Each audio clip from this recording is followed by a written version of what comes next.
good evening, and welcome to The Truth Truth Behind the Truth, Season Oh. 4. Yes.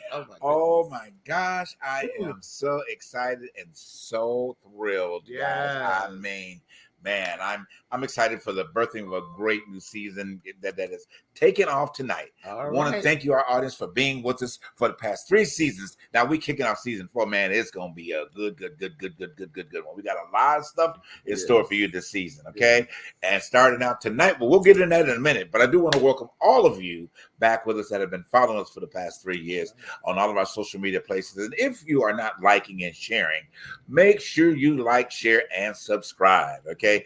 As we've told you in the past, we want this show to get propelled to another level, okay? Another level, not on this platform, but on a greater platform where we're really in the studio together, all right? So we really want that. We really want to push that. We're just going to take you guys to support us in a great way to do that, especially this season. There's a lot of different things going on. There's a lot of conversations, a lot of shows, but guess what? None of them are yet bringing you the truth behind the truth, from politics, from religion, to social media, to social life, to relationships, to whatever it is that's out there in the field that need to be talked about. Guess what? We're going to go out there, pull the vine and pull it out for you and bring the conversation to you so you can continue and being to the point that you find your authenticity, knowing that you are enough. What's that slogan, Parnell? It's not my job to make you comfortable with my life. Absolutely. Sandy, we're gonna have to get you a slogan too, so you can kind of throw it in there as well. All right. But anyway, definitely want to go ahead and get started. But real quick before I introduce our special brother back to the show as our part-time co-host this season.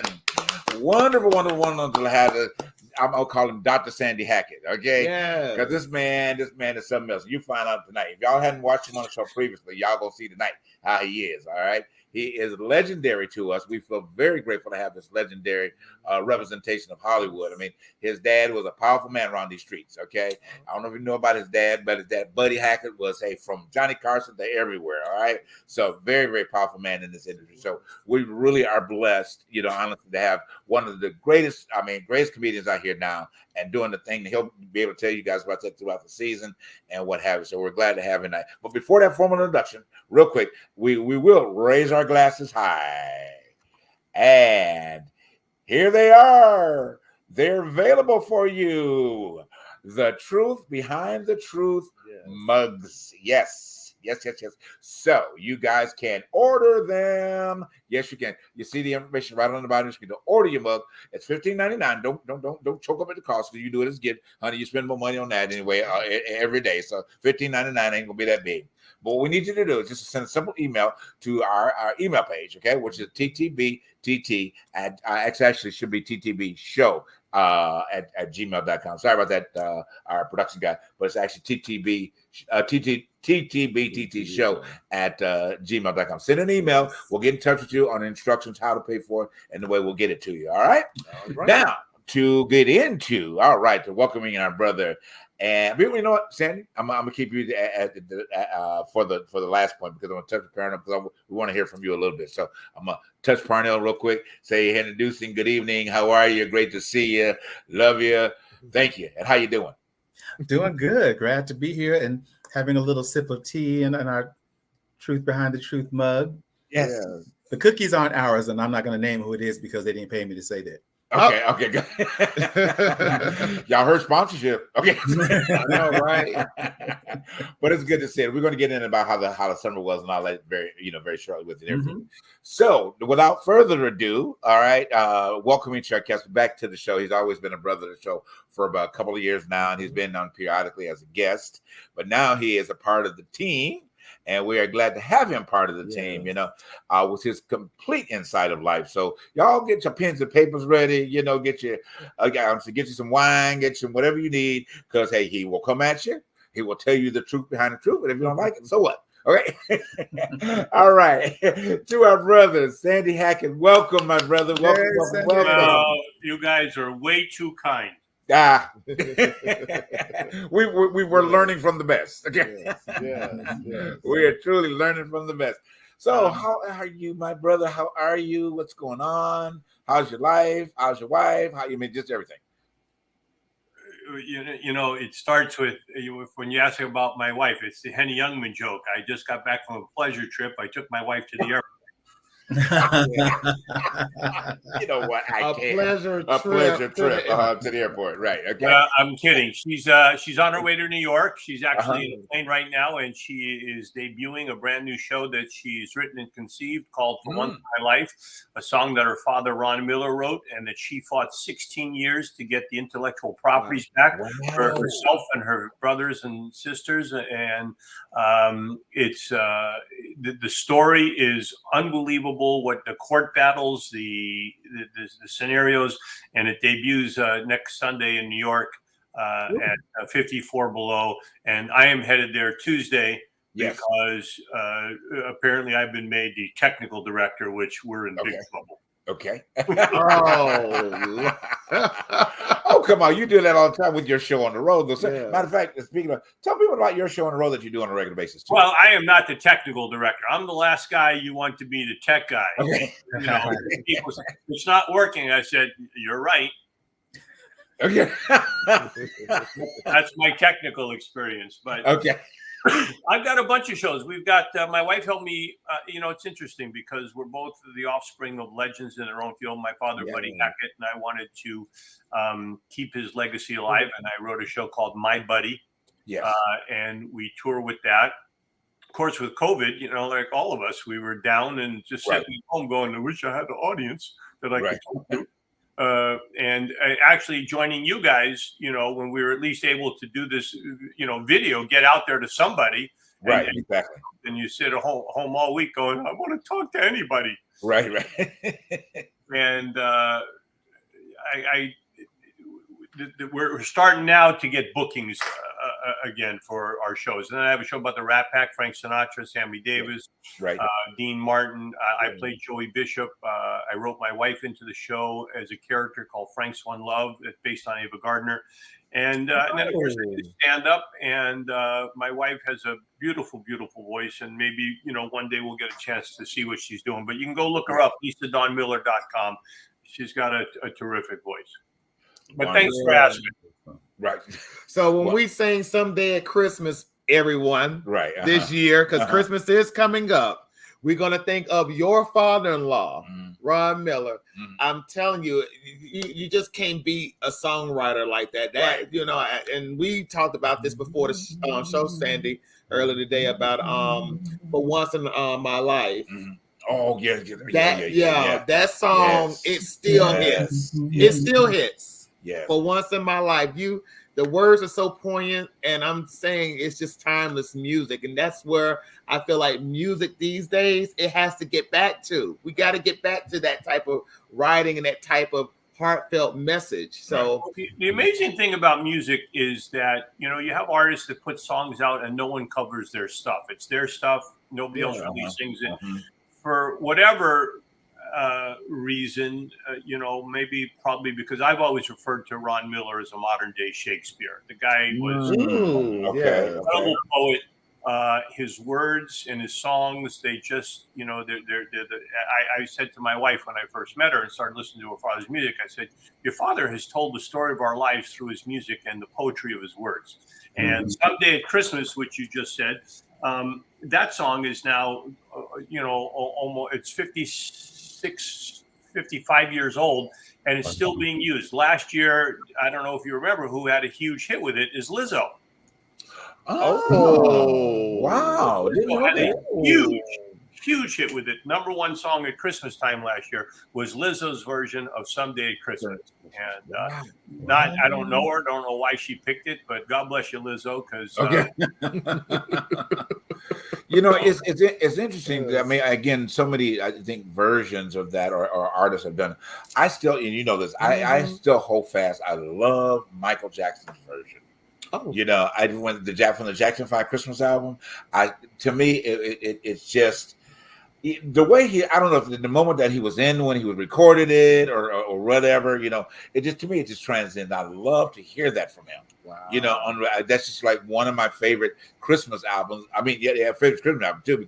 But at the end of the day, that particular song on that album, it just, and of course Stevie Wonder did it as well. Yeah, they're cousins. Yeah, well, yeah, exactly. They're cousins. So he did it as well, Yes, and I'm sure again. Thank you for the information about Lizzo doing. So I'm sure there's been a countless amount of artists that have recorded it. But going back to that, it's just I really, really, really enjoyed Michael's rendition of it. Yeah, but I think did Donny Hathaway do it as well? To your knowledge, Sandy. Did he sing for once? Someday at Christmas? Yes. I don't know. I mean, there's so many people that have sung it. I know. Amazingly, Justin Bieber sang it almost a decade ago, and it broke him. And when I say broke him, that was the song that he went on the George Lopez show, sang "Someday at Christmas." President Obama's daughters were watching and said, "We want him at the White House for the Christmas show." Okay. And then he took off from there like a rocket. But that was the song that introduced him to the world, even though he it had a following and he had music and stuff like that. But that was the one that got him on national television and then working at the White House. Yeah. Wow. But it needs to be our Christmas national anthem for this country, because this country needs to live by those words. That's so they true. need to live by those words. So true. Was that before we got baby, baby, baby? Oh. Okay, can't sing no more. We got to pay him. I know, right? Hey, whatever's in that cup, Parnell's working. Okay. All right. So before we get ready to go to break, Pete, tell us how about your summer? How was it? What'd you do? Anything exciting? Summer was good. I was busy. I moved up to becoming the board chair at Celebration Theater. Yes. Which has been interesting. It's like I'm the first Black person to ever be the chairman of the board there. So that's like, yes, come on, making some history. Congratulations. Yes. Thank you. Yes. And we just finished associate producing our one-man shows called The Real Black Swan. It's Confessions of America's first Black drag queen. Okay. It was William Dorsey Swan, who was formerly enslaved and was the first person known to declare themselves as the queen of drag. Oh, yeah, so that's where the terminology kind of inspired itself from. Where is the theater? Is it in Southern California? Yes. Yeah, we're here.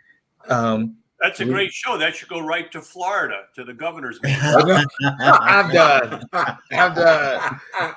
Wow. Yes. A command performance. Yes, absolutely. With a personal invitation to sit on the front row. Yes. And of course, all the strike activity that's been happening. Exactly. Yes, and we're total solidarity. At least the writers are back right now. Mm-hmm. Hopefully, we actors will get back. Within the next week or so, which is good. Anyway, we got a quick break for our first break of the season. So we'll be back and we will pick up with your events for the summer. Okay. And then we'll roll into our topics for tonight. Guys, we'll see you in just a minute after this quick break.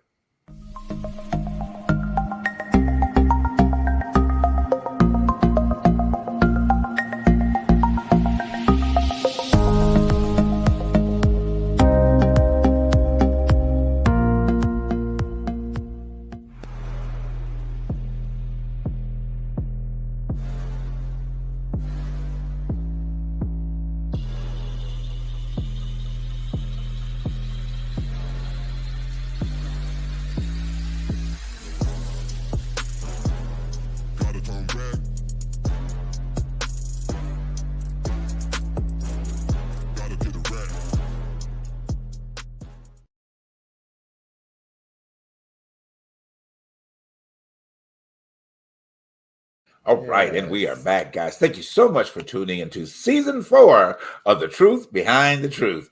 All right, I'm sure you guys saw the commercial there. Order your mug. Please, get your mug.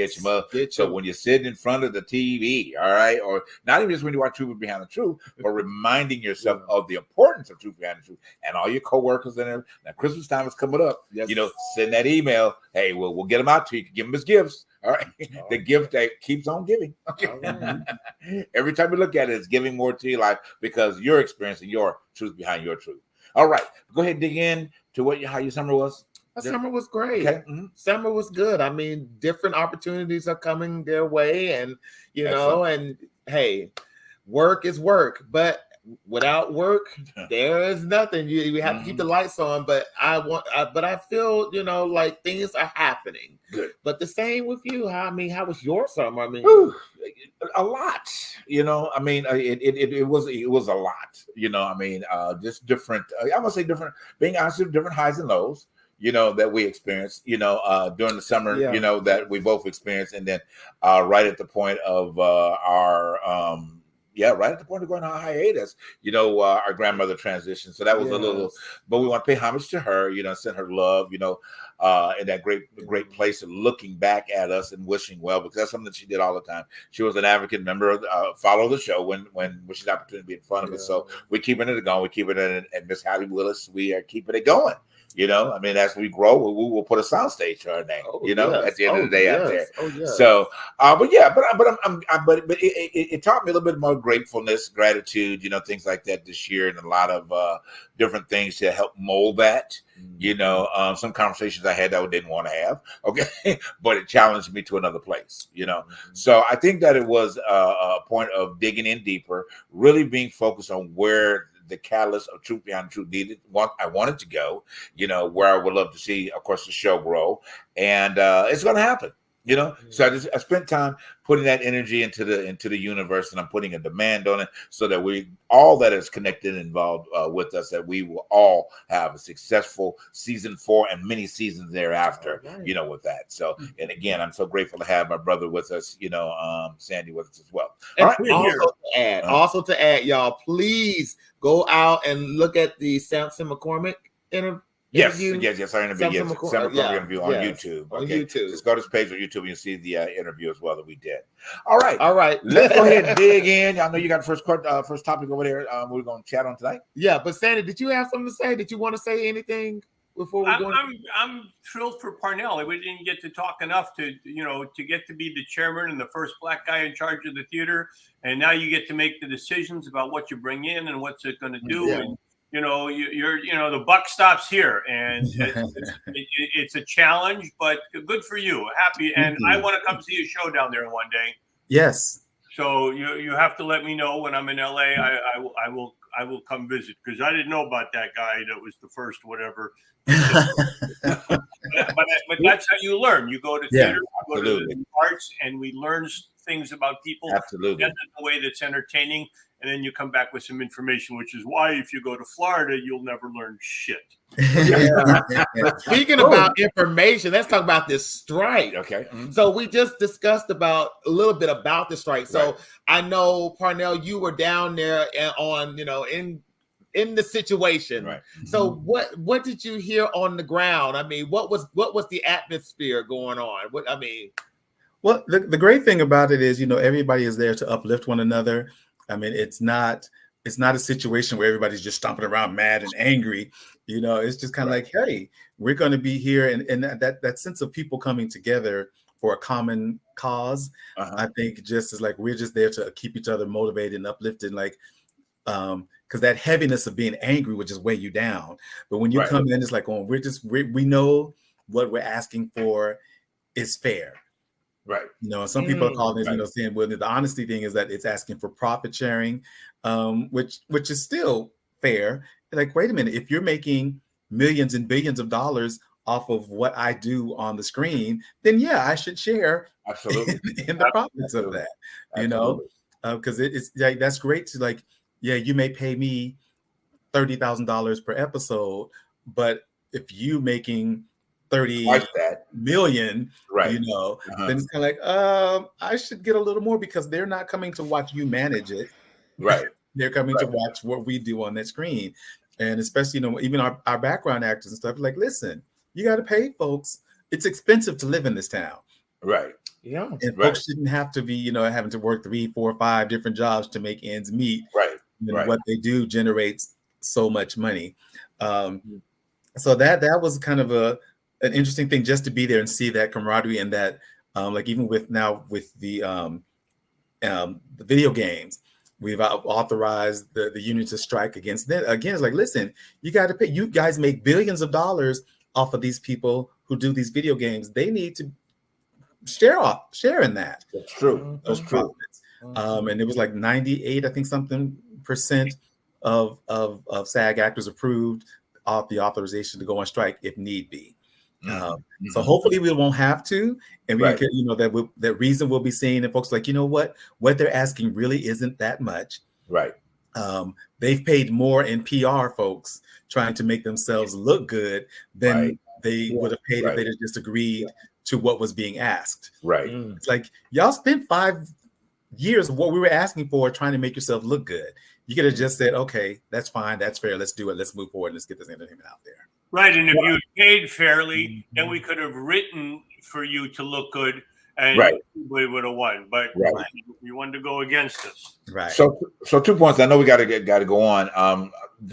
So Sandy, did you get out and participate in the strike at all? I did not get out and participate, but it was a long way to go, and I have a family to take care of, and so did everybody else. But I didn't feel that. I don't know. It just. I didn't. Okay, and I thought about getting out, there today, but then it's just like the work that I had to maintain on a daily basis. So it didn't leave me that room. So we talked about it a couple of times about going it. Then I think I mentioned it to Parnell, and I understand it. But I think that we did pay a lot of reference to it, prior to going on hiatus, and and I was always at the sending good words to everybody that's out there and did it. But my quick question, we got to move on, is just for the generalists of us as actors. So what do you think about the categories that actors are experiencing and have been experiencing forever in this industry, and the A-list, quote unquote A-list, the ones that are getting $15-20 million for a film? Now, in my respect, I think that I have worked with some of these people, which I could name, that you get on set with them, and you're like, you get how much? And it's taking you 8 takes to get these 3 lines together. You know what I'm saying? So what do you guys, just real quick, what do you think about the A-list categories of how people are getting paid? And then here it is, the average actor is not even making $30,000 a year, as a whole, from basically being cast or whatever. And all of you got to do to even get casted. Tons of auditions and the rejections and what have you. But anyway, so what do you guys say before we go to break real quick? Me? Yeah, anyone. Anyone. If you want to take it, Sandy, go ahead. Look, we live in a strata society, and those are the facts. And when we watch basketball or football, the elite get more, and if you're not elite, you get less. Somehow the NBA and the Players Association in the NBA figured out, we're going to be your partners, owners, and even though. And Chris Rock has one of my favorite jokes. He says, people say Shaquille O'Neal is rich. He said, the guy who pays Shaquille O'Neal, that's rich. But the NBA Players Association went to them and said, look, we're going to be partners. We're the product, and you've got the arenas and the stuff and the TV connections, but we're going to get half the pot. And we're going to split it up. And then we look at the numbers that these guys are getting, and some guys get more than others. And then you get a team where they say, oh, we're going to get the veteran for a minimum. You're playing next to a guy's getting $30 million for the season, and you're getting 600,000-700,000. Is it fair?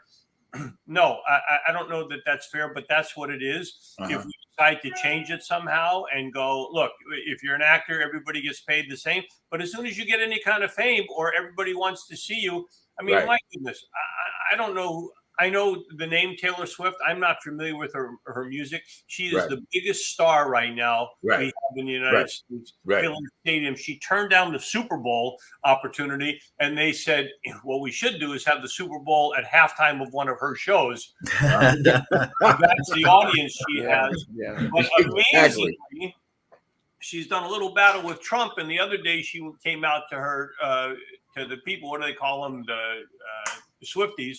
And she said, go register to vote. And Taylor Swift telling her people to vote. 35,000 people registered in like 8 hours. Yeah, that's true. We have said that so much on this show, typically, about people that are in that category of entertainers and whatever that are not doing that. Yeah. That really should. Can you imagine the voter crises that we see, that we wouldn't be seeing? But I know we got to go ahead, Parnell, make yours because we got to go to break. And I'm just echoing what Sandy was saying. Is basically like, the folks who are, if you're the face that people are are coming to see in that movie, you should get a bigger slice of the pie. I mean, that's, why you have your leads, you're supporting, and, your day players and all that good stuff. So everybody's not going to get paid the same. But it's just like, if we just make sure that the tiers are even, where it's like, if you're this tier actor, this is what the pay scale is. If you're this tier, this is what it is, because there's always going to be somebody that's at the top. That's always the best. Right. Paid more. Sure. Exactly. Did we get the signal for a break? I'm not sure if that was, did I see that? I may have been an illusion. Maybe not. I'm sorry. If we did, I thought I did say, I don't want us to run into that particular point, but if not, but I would like to add, though, I think it's very odious to the average American to keep repeating and saying, well, now these actors need to go find real jobs. Right. My thing is, what is a real job to you? And that's one thing. And for those who believe that is not a real job, look at your own jobs and figure out that, do you need to start walking out and striking? Because from what I'm seeing clear across the board, it's not only the actors and these people in the entertainment that needs to be striking. It seems like the whole country needs to be striking right now, because I'm seeing people making minuscule wages. And I'm seeing a lot of CEOs in each and every industry finding loopholes and how to discourage and how to at least find a way to take out whatever that needs to be to make a bonus, for them to make a bonus. So before you start bringing up rhetoric of they need to go find real jobs, think about it. You need to start looking into your own situation. Truth behind the truth. Truth behind the truth. which leads us into the auto workers. Okay. And the strike that's going on with that.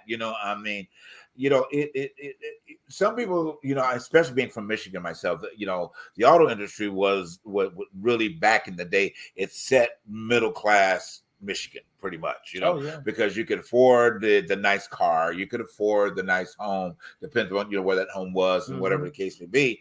And all of a sudden that shift came and they started decreasing the amount that these people were getting paid and putting more demand on them, or the education level shift, because now you had to learn how to, whether you were doing it yourself doing the screw, now you had to learn how to teach the robot how to screw the screw. And once you got the robot in place, then you got 5 of your coworkers that weren't there with you any longer, because a robot was taken over at this point, So I do see their point, in terms of wanting to make more money. And I think that when you go into, and you and I have this conversation a lot, that when you have these CEOs, and it kind of piggybacks off what you're talking about too, Parnell, but these CEOs with these inflamed salaries. Honestly, me speaking, I could be wrong, and please correct me. There's no reason why in the world the CEO of an automotive industry should be making $20 million a year. There's not that much paper that comes across your damn desk, in my opinion. That's $20 million worth of money. You know what I'm saying? At the end of the day, now, I mean, it could be up for debate or whatever. They can say that I scratched my ear, I picked my butt differently, or whatever the case may be. But it's still, I think that is that's in excess. And then you don't want to even pay the people that are doing the work, which is on the ground level, or anything like that. Let's pick this up right after the break. I know we got this. I knew it was coming up at some point. All right, so we'll pick it up after the break. We'll be right back, guys. Or we may stay around for a little while. Right, but as a government worker, let me just say this. Now, the government, we haven't touched on this at all, but I want to put this up there. As a government worker, I think they need to start walking their asses out towards the Capitol, because the government and we know it's not going to shut down. It's been reported. It's not shutting down. Thank you, God.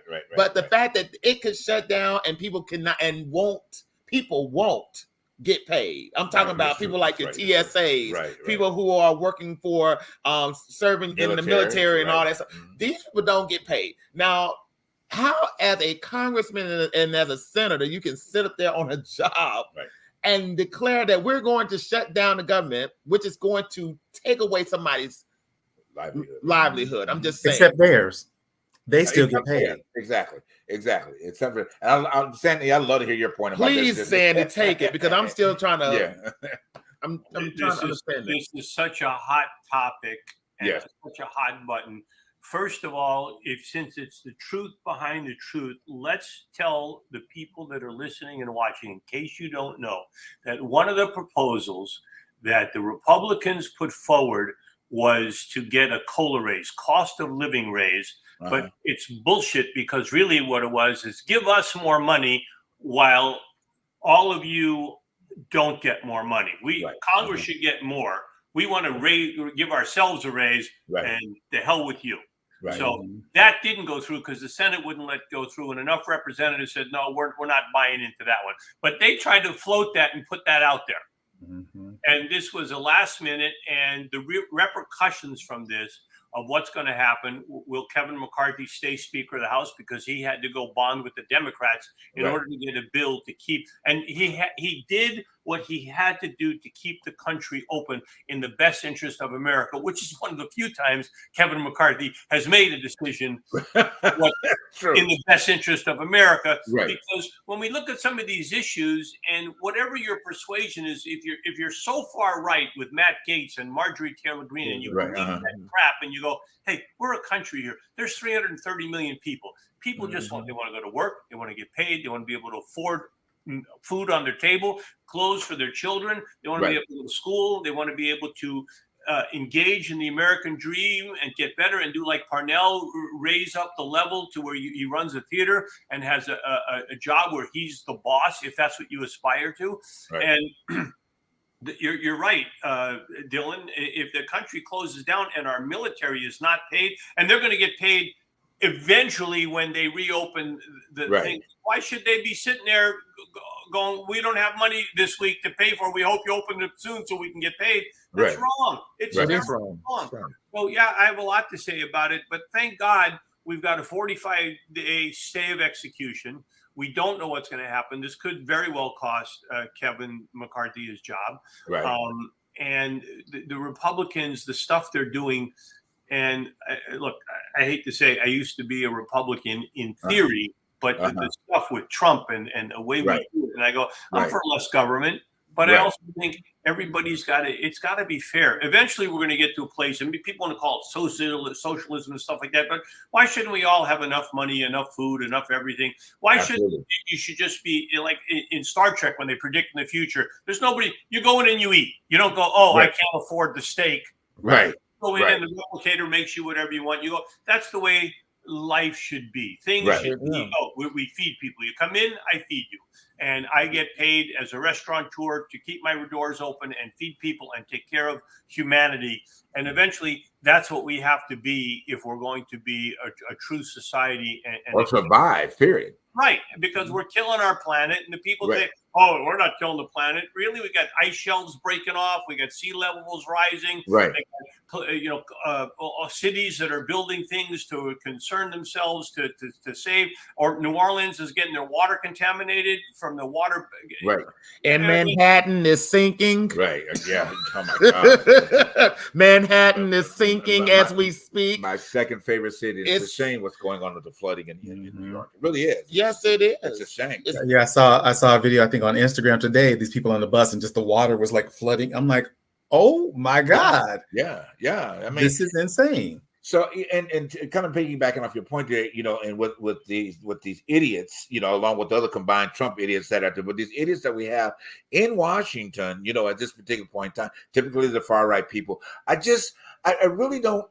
I'm so curious every day to what the hell, there's another word I want to say, what the hell these people do. Well, I mean, how can you not see this? How can you not see that New York is flooding? How can you not see that the calamity of rain and all of these things that the earth or the universe is pushing back? And it's saying, stop this shit. You know what I'm saying? Stop this shit. Stop this negative energy that you're putting out here, and reframe your thinking. Start thinking about each other and not about me. I mean, and I just get frustrated on a day-to-day basis. George Carlin has a routine that's on YouTube, and he talks about, look, the planet's been here 4.5 billion years. We're not going to impact it, but we are. But it doesn't mean we're going to kill it. It just means, could we be better? Could we treat our own planet better? Are we the ones that are going to save it, or will it save itself? Now they just discovered a continent under New Zealand. New Zealand's the top of it, and they're going, oh, there's the 8th continent that we, it's now covered by water. So the planet's going to do what the planet does, and we're here for The four of us on the show, we're here for another 30, 40 years, maybe 50 if we're blessed, but we're going to be gone. But how many generations until they say, well, the sun went nuclear and exploded, and they, someday the planet won't be here, but apparently it's not going to be for another 9 billion years. I go, I'm not going to really worry about that right now. I don't think I can do anything. Can we take better care of whatever? Can you take better care of your house? Can you take better care of your relationship? Can you take better care of the people at work? Can you be nicer? Can you be more humane? Can you be a better human being and take care of things? And yes, we all can.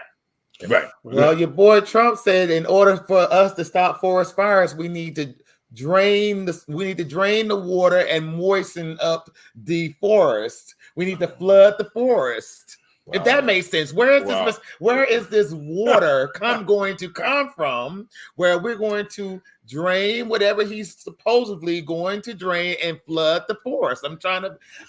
So we're talking about the same idiot. You guys can expand on the same idiot that said grabbing a woman and her special areas would, catapult a different society. So I'm just saying. Let's stay. Let's also add this idiocy of that. But go ahead, guys. Cleaning up the brushes was also another situation too in California. Okay. Remember when he came to California and Newsom and was walking the damaged areas, and he said, well, in order for for us not to have these firestorms, it's for us to clean up the brushes, right? Even though the trees are dry, the air is dry, everything is dry, but we just need to make sure that the floor is cleaned. And that's to me is crazy. Right. But you have people who drank of that Kool-Aid and believe that Kool-Aid would save their lives. No. But what about the cyanide that's in it? But it's what they believe. And you know what? That is something that point, I'm again love to hear what Parnell, you first, and Sandy can go. Just to point the same. Where did they believe that there was no government documents, in? Okay. But go ahead, Parnell. Oh, I'm through talking about that orange, man. The only orange I want to talk about is the color orange that I'm wearing now. I love it. It's the truth behind the truth, and it's just October is right here, and it is a Halloween color. Yes. Well, today in particular is National Orange Shirt Day in remembrance of Indian residential schools. Oh, wow. Okay. There were I think 350 schools where indigenous children were forcibly taken from their homes to put into Christian schools to civilize them. Oh. And today is the day that we wear the orange shirt to commemorate and remember that this happened. Okay. And I was just like, when I had it in my calendar, I was like, okay, I remember to wear an orange shirt today. And so that's why I'm orange. I know you said it, and we're going to get off of this. We have quite a bit more to talk about before we do. But I do want to do just for each of us to touch on this, because when we weren't together, all of the indictments and everything else came down. Okay. Oh yes. And so I wanted to just kind of bring that forward just a little bit, to kind of see where it was and what has happened in the past 48 hours, where it was with New York and everything else, and him, of course, once again at the point of having to pay $250 billion or whatever it is, that amount back to the city, which he will do, and which they're going to get him on. So, but anyway, let's just kind of throw that around real quick, and then we'll move on. Sandy, go ahead, you can take it for him. Well, I feel bad I don't have an orange shirt on. I just want to. I wish I'd known, because my research when we were in the production meeting, I'm going, well, it's National Hispanic Month, which and I'm going, but it's the last 2 weeks of September and the first 2 weeks of October, and I go, wow, we couldn't even give them a whole month. We had to break it up over 2 months. How rude. And then for you guys, Black History Month is February, the shortest month of the year, which I also don't think is fair. And then in Florida, Black History Month is February 29th. That's what Ron DeSantis turned into Black History. Yes, he did. 4 years, you get a day to go over Black History, and then you go, that's enough. Right. And then you have to cut part of that out. So right.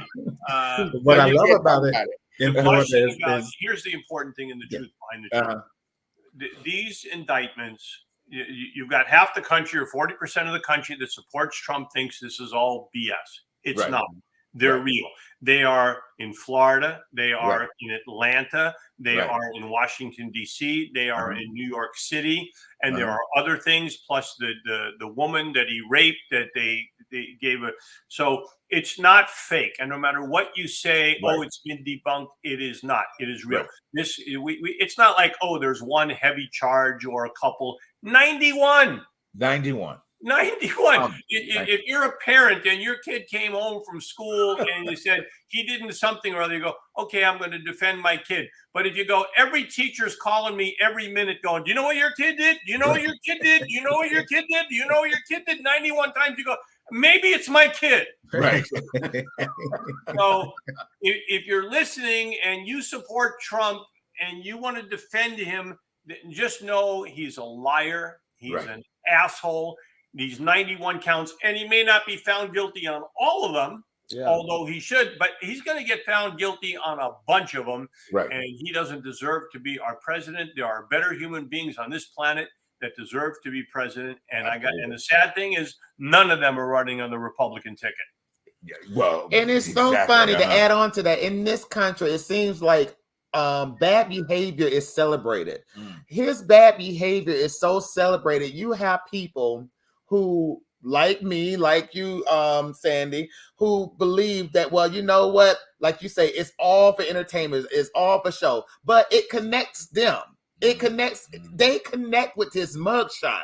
They feel like because of the mugshot, he is more relatable than somebody who, like Biden or like Obama or like Jimmy Carter, who goes around and build homes, who do things that help the humanity.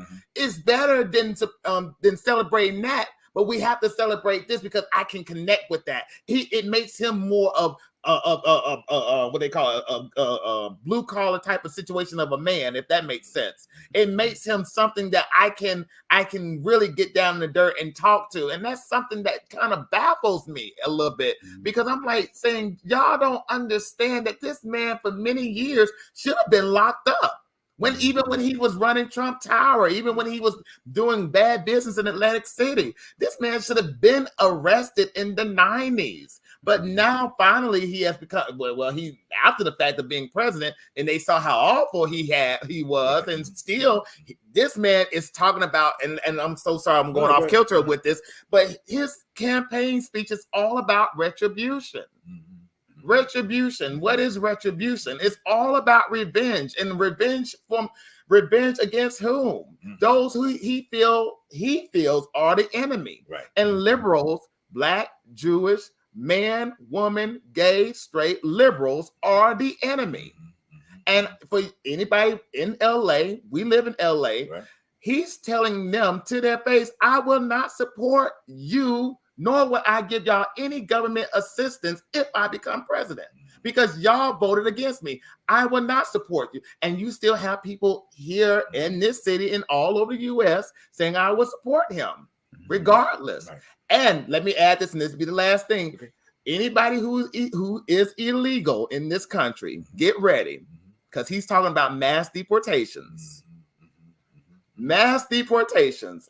I'm hoping y'all are listening, because when he talks crazy, I'm not laughing. I'm believing, because we had somebody years ago. What was his name? Hitler. Hitler, right? Hitler was talking crazy in the 30s, and people didn't believe him. But hey, after 45, he did what he said he was going to do. I'm just saying. And to add on to what you're saying, the important thing to understand is it's not just the people that voted against him, because if you're black and you think that, well, if I vote for him, he'll leave me alone, you are grossly mistaken. No. If you vote for him or you don't vote for him, if you're black or gay or Jewish or anything that he's not, he's coming after you. In your theater, Parnell, he would close that down in a heartbeat. What, you've got gay subject matter? We don't need that crap.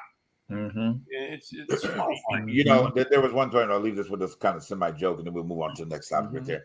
I saw this on Instagram. They were comparing Trump and this regular person, you know, at the end of the day. And at the end of the day, they were talking about both of them shitting, okay, at the end of the day. So So, well, one, you remember which one I saw? So one of them was going to an outhouse, okay, taking care of his business. And then they said, then you want to compare yourself to him where he'll go and shit in a gold toilet. Okay. Just saying. But anyway, let's move on. Never him. What's the next one? And well, I'm like this. If you support smash and grabs, yeah, get ready, because even Trump said he would shoot you at the door.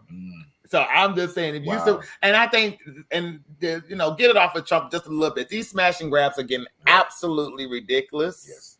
And I don't support it. I don't understand it. I do believe there are people out there that are struggling.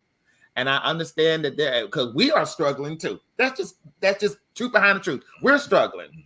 And there is a solid depression within our society that we live in, where people do not have the mental wherewithal to say we are all going through something financially and emotionally. And I'm saying with these smash and grabs, it's just, come on now. This ain't even the way. And for those, and the Retail Association lady the other morning, while I was watching the news, she was talking to Good LA, I believe that's what it's called. Good LA? Is it Good LA? Yeah. She was telling the guys, with all of this that's going on, she said, if this keeps going the way it's going, nationwide, all brick and mortars will be closing. Wow. Well, we are losing 5 targets out here because of the same situation. Wait, I can help us with this. All right. All you smash and grab people, go to Mar-a-Lago. Go smash and grab at Mar-a-Lago. He's got gold toilets. He's got gold handlebars. He's got copper. He's got catalytic converters. He's got nice bedding. Go to Mar-a-Lago and steal everything. Right? Take the walls, take the stone, take the fountains, and you'll probably find some documents that are worth you can find the mental code. And you will do 2 things. You will solve the smash and grab problem, and you will punish the guy that makes you need to smash and grab because he is stealing from you. Right. That's true. That's true. That's so true. Parnell, what you have to say? Well, I think it's interesting because some of the smash and grab thing, I think, is just the people trying to be in on the trend. I mean, it's kind of that same mentality of folks who were eating, the Tide detergent pods, which was stupid, or people setting themselves on fire, all these little TikTok challenges. And so, I mean, because we had that influencer, I guess she calls herself, sister that got arrested. She was on the latest at the iPhone smash and grab. She's like, yeah, here we grabbing iPhones and we doing this. And then when they arrested her ass, she was crying and all like, oh, I've been traumatized. Like, but you were on your video talking about police. If you don't come and stop me, it's going to be worse.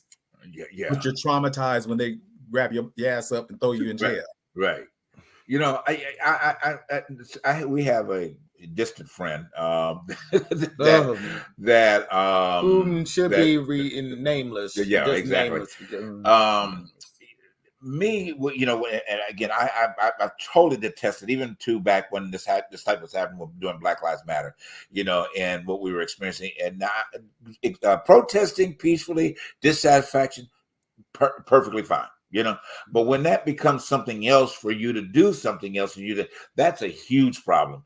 But the point is that this friend of ours, we had this conversation going on one time. It was about the have and the have-nots. So what you're having right now, I'm not talking about the TV show, but the have and the have-nots is that you have so many people that have fallen into the have-nots that this is their way of retaliating against the haves. And I'm like, that's not an excuse for this, at the end of the day, I mean, I'm collectively, we're of an age of a certain age. Okay. We have seen something. I can go back as far as the 70s and watch things like that. They've always been have and have nots, if you want to consider it that. All right. And I have not seen this type of behavior in terms of theft, this blatant, this bold, and I think it's what we've raised as a generation of people that don't care. You know what I mean? Yeah, we've had dissatisfaction. I mean, you know, all of us here, we've seen what happened to the lighter part of the 60s and all of this type of stuff, things that have evolved and changed throughout the 70s. I know it's part of your history lesson, but you know, I mean, but I can never say that this is type of behavior, even though we had riots, okay? We had the Detroit riot, we had the LA riots, and all, but it was for the cause was different, and they were not doing what they're doing arbitrarily now, okay, at the end of the day, or using this to go out and steal Indian and break in these places. Got this last one in Pittsburgh, or was it Pittsburgh? Yeah, in Philly. Yeah, this last situation. That I think that put pause to a lot of people, you know, and really realizes that this is a group of people that is calculating and planning to do this. It's like they're watching, they become news junkies as to something that's going to happen so they can start, you know, going and you know, and taking advantage of the situation. But that's kind of my take on it. I mean, Stan, what do you think on this? Well, I have to ask a question about this, because is smash and grab a symptom? And is it a symptom of what we were talking about earlier, that people aren't getting paid enough that they can survive? So this is survival. And I'm sure some smash and grab is criminals doing bad things for bad reasons. Right. But I think that there's a lot of smash and grab that is for survival. And it's very hard to be mad at those people going, well, let's see, you're not paid enough. You don't have the opportunities that you have because our government is not doing its job to make sure that you're employed with a decent wage and that you have opportunities. And we're shutting down in Florida. Ron DeSantis wants to shut down branches of education where we teach people. And you go, how do I rise above so that I can be smarter, educated, take care of myself? I mean, honestly, at some point you get to a certain age, and if you're a teenager and you're smashing and grabbing, but at some point you get to the point, I have to take care of my family. So now I have to smash and grab for survival, or I never got the opportunity to learn enough to take care of myself in a way that I need to. So it's a symptom. And I don't think it's because it's not drugs that they're, you know, at least these people, you know, they're not selling crack and stuff like that and filling our streets with heroin. They're trying to survive. Yeah. So that's a cry for help. How are we going to help them? We have to make life better.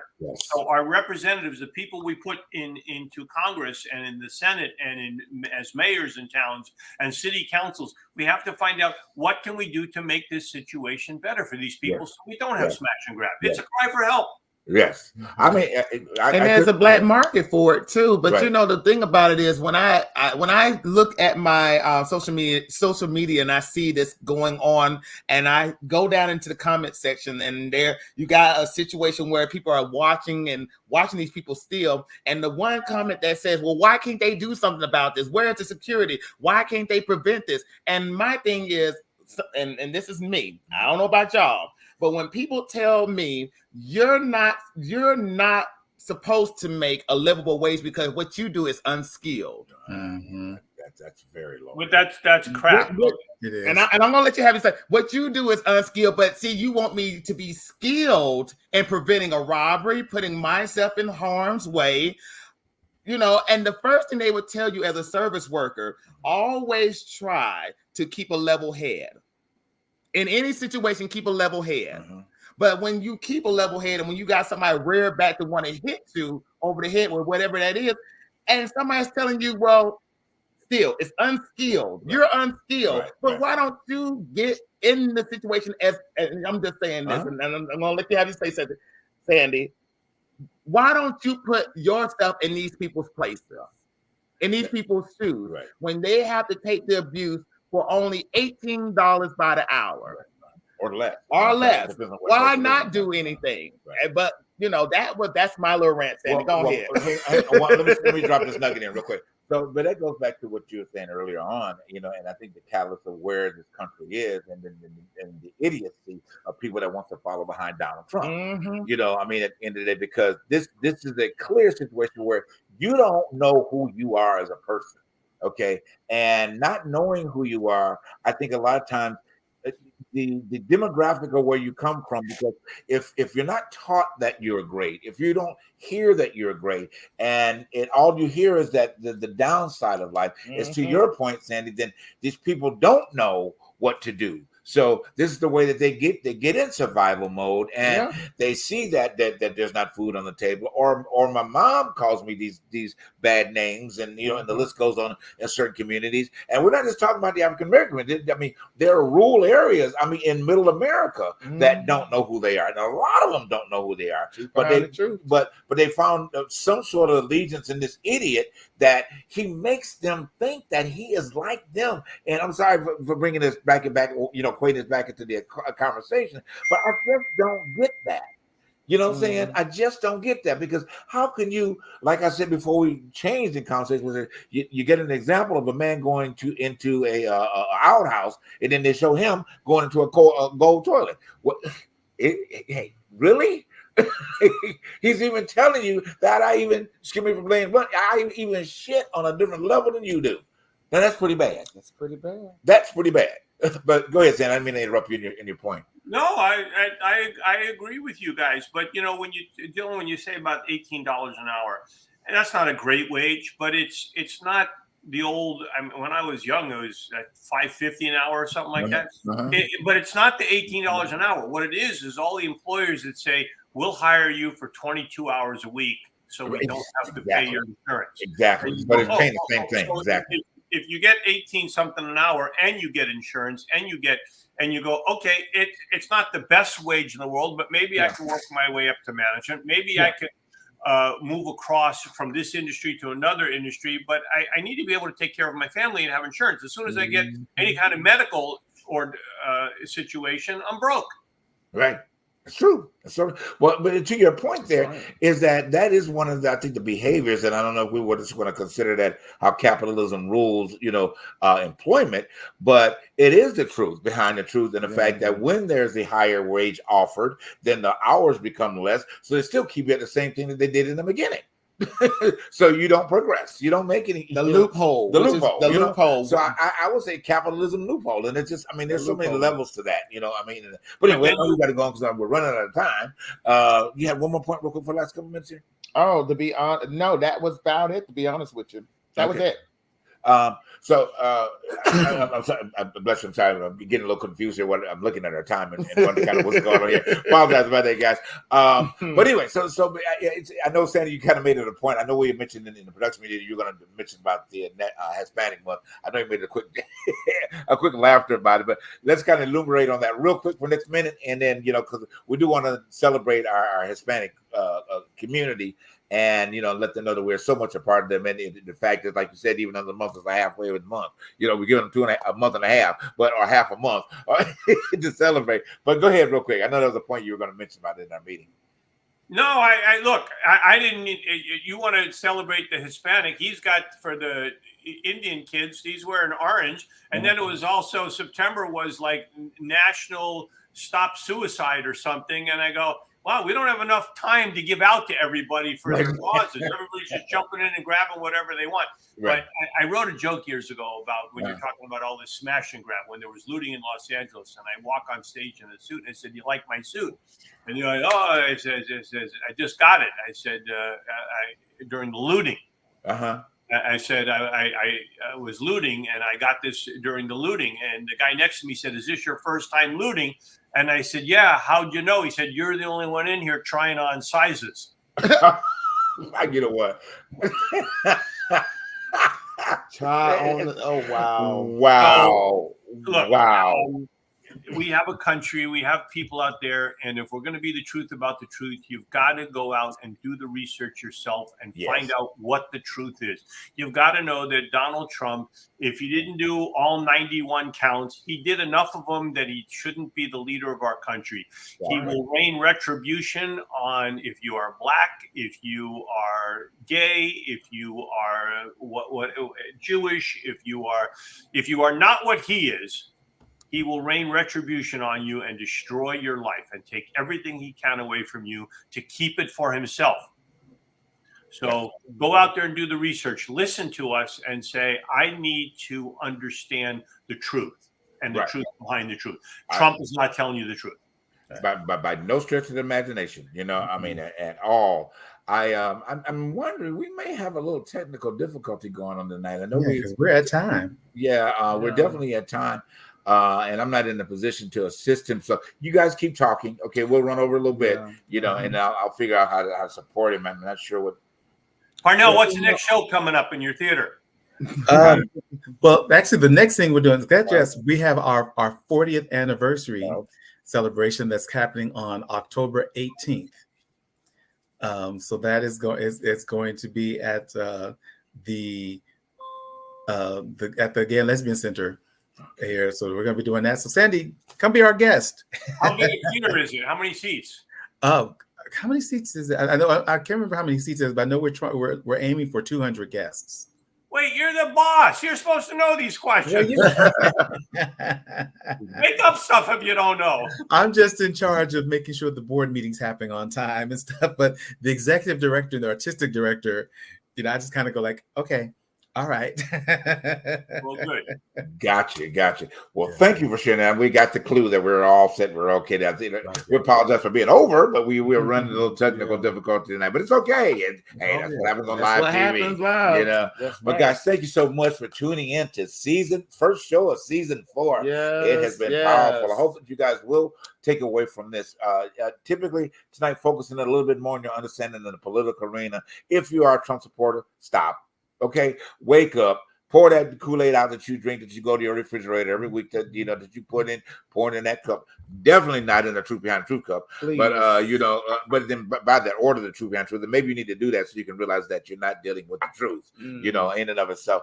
But find yourself in this, people. I mean, this is what this country is about. This is what we're about. But look at the signs around you. Look what's going on. Something is truly speaking to you as an individual. It has to start with you first, and then it expands out from there. All right. But we thank you for taking the time out to do the Truth Behind Truth. Get your mug. Get your mug. Get your mug. Get your mug. Get your mug. Get your mug. Okay. It is the Truth Behind the Truth. When you do order it, all you simply have to do is go to an email to ttbttshow@gmail. Okay. Right. And then we'll get back in touch with you on the process of how to acquire your mug. Sandy, good to see you tonight. We will see you next week. We got next week back with us, right? Yeah, I'm not here for a few weeks, but can I have a final thought? Sure, go right ahead.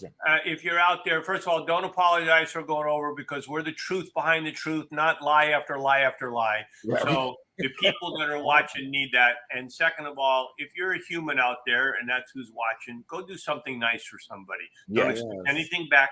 Just do something nice for somebody else. It'll eventually come back to you. But if we all start doing that, it'll be a better world. Absolutely. Totally. The truth behind the truth. That is something. I love that. All right, guys. Thank you once again. Okay. Y'all have a pleasant night. We'll see you next week. Same place, same station. All right. Have a great night. Bye-bye.